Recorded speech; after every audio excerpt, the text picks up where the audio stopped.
नमस्कार विद्यार्थियों, मैं डॉक्टर मानक जैन आज बीए पाठ प्रथम के प्रथम प्रश्न पत्र का अध्ययन करेंगे और इसमें हम ये देखेंगे कि पुराणों का सांस्कृतिक महत्व क्या था। विद्यार्थियों, भारतीय संस्कृत साहित्य के इतिहास में पौराणिक साहित्य सर्वाधिक लोकप्रिय और सुगम साहित्य है। वैदिक साहित्य के कलेवर और महाभारत जैसे महाकाव्यों की विशालता के स्थान पर छोटे छोटे ग्रंथों के रूप में संकलित अनेक पुराण ग्रंथ वर्तमान में अपनी काव्य शैली, रचना पद्धति, धर्म और सामाजिक विषयों के कारण जनमानस के अधिक निकट है। इसमें संकलित इतिहास परक गाथाएं और विभिन्न धार्मिक सिद्धांत भक्ति से अनुप्रेरित होकर लोक और परलोक के लिए ऐसे सरल मार्गों का द्वार खोलती है जो सभी के लिए अत्यधिक सुगम है। भक्ति मार्ग की पौराणिक साहित्य में न वैदिक ऋचाओं जैसी आध्यात्मिकता है, न उपनिषदों जैसा रहस्यवाद अथवा अन्य प्रकार का कर्मकांडीय आडंबर। इसीलिए पौराणिक विचार सर्वसुलभ है और सरल होने के कारण भारतीय संस्कृति की अमूल्य निधि है।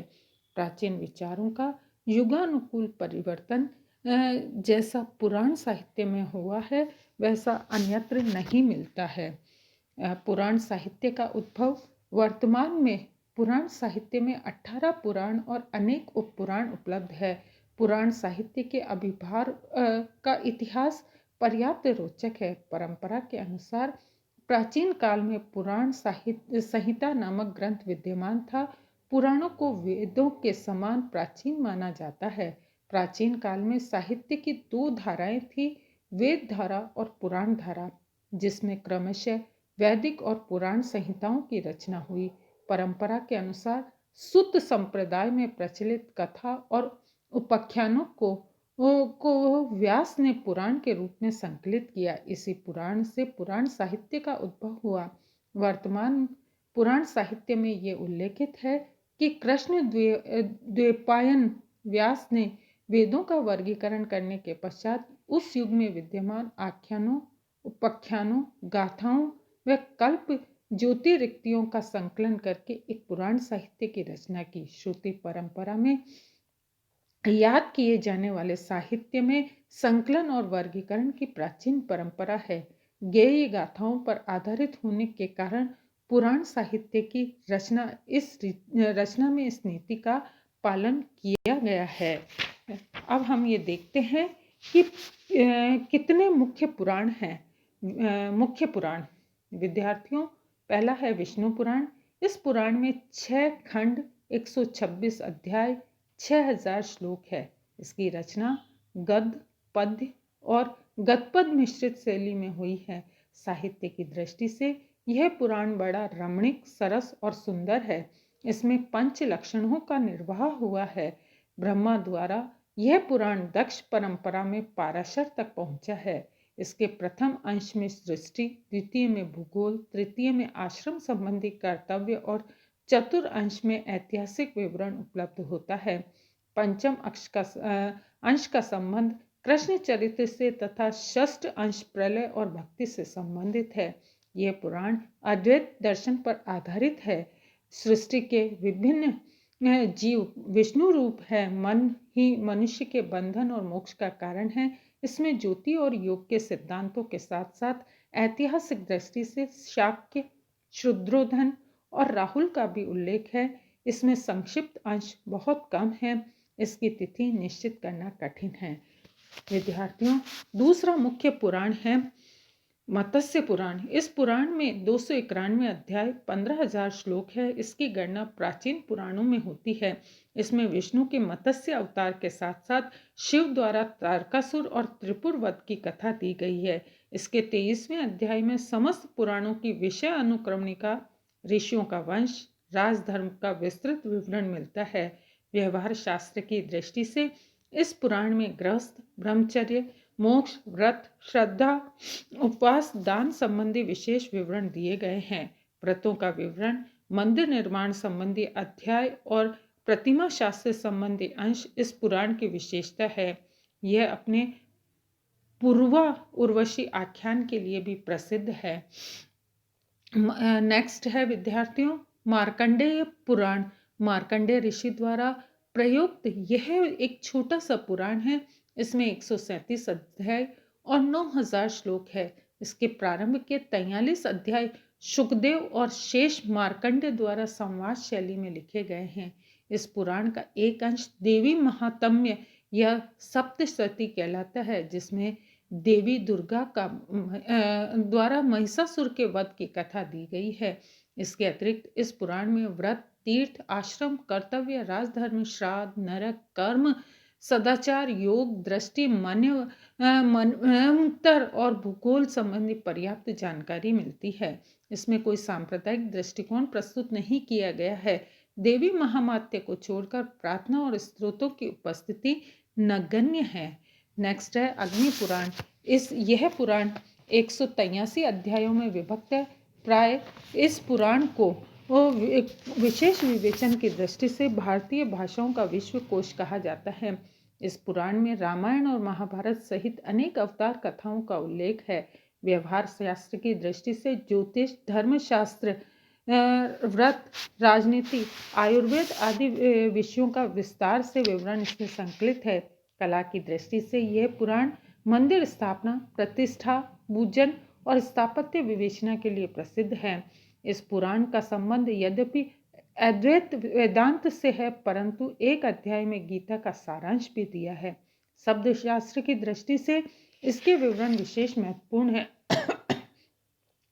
अगला है नारद पुराण।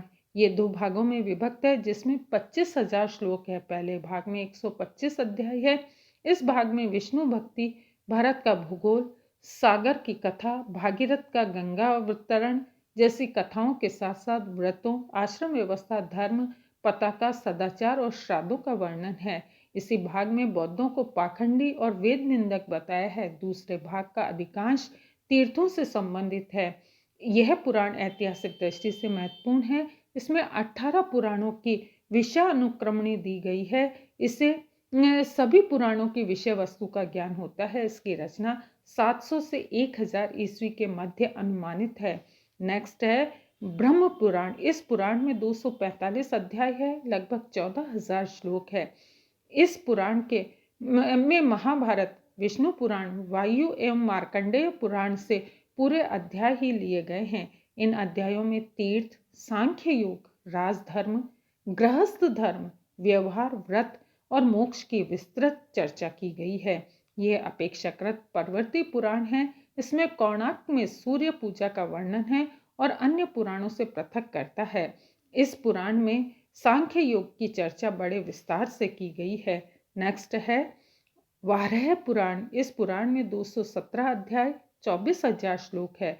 कुछ अध्याय पूर्णतः गद्य में, कुछ पद में तथा कुछ गद्य और पद दोनों में है। ये वैष्णव पुराण है।